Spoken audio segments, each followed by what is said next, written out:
Hi, this is Dr. Karen Wilson Starks, and welcome to the Light Room.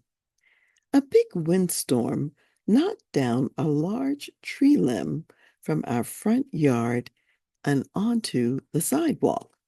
Though the sidewalk was blocked, thankfully, no one was hurt. Thankfully, the rural mailbox was not hit. Thankfully, though they said they wouldn't come for a while, the tree company did come to remove the limb, and they also came some days later to do maintenance on all the trees. A few days later, a big windstorm destroyed an old structure in the backyard.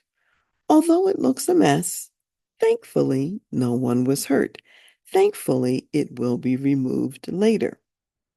Last Friday, when my husband came back from an errand, and while I was at work on a Zoom call, I heard a loud sound as if someone had crashed into the garage.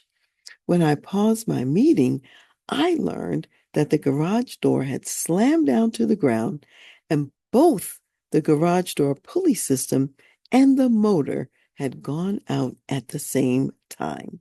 Thankfully, no one was hurt. Thankfully, neither of our cars were under the garage door. Thankfully, one car was in the garage and the other outside the garage.